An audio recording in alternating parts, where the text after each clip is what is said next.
Hello guys, welcome to this video. In this video, we're talking about what pass is in Python programming language. I can see a pass. What does this signify? This is a Python keyword, meaning that I can make use of it as a, you can use it as a variable. But what does this pass does? Pass help us in a situation where we want to write our script, and then in a situation where we don't know what to write in our script, maybe later on we can continue it and we can come back to finish that script.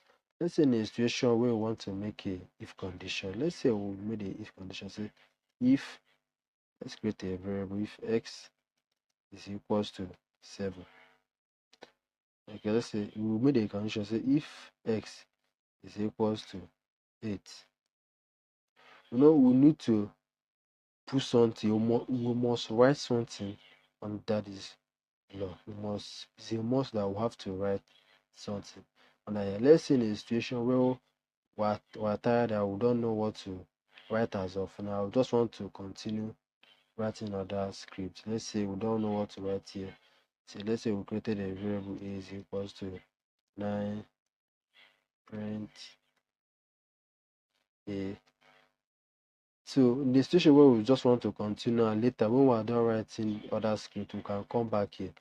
That's where we make use of pass. Pass does not do anything on our, if I pass here, pass does not do anything on our script. When Python run this code, when it gets to here and see pass, you know that you are trying to, what you actually did was just to silence or not to do anything as of now till when you are ready to do something there.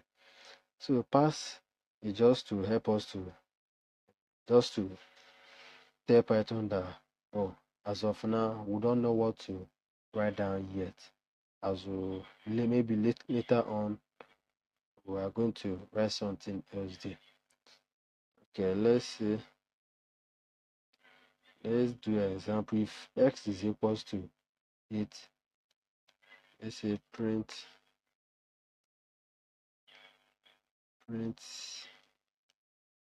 yes. You know that is not, we're not going to get output. Let's say s is equals to 7. I'm going to get yes.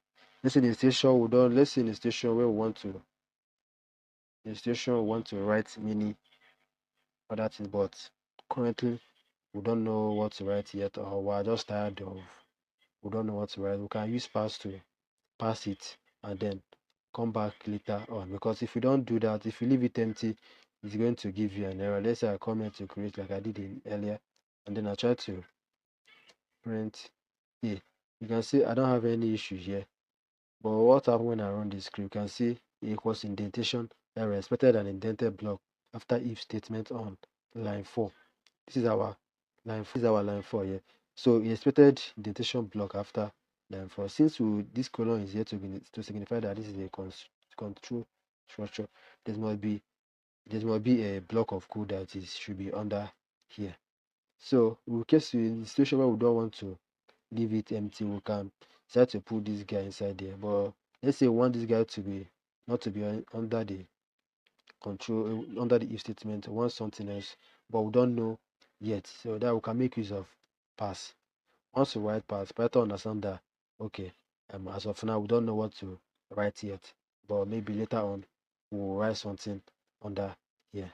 So this is basically what pass does, just to tell Python programming language or any other programming language that as of now I don't know what to do write down yet, but as later on I'll come back to it to finish it up. So this is the end to this video. If you find the video helpful, please don't forget to like, subscribe. So I'll see you in the next video. Thank you for watching.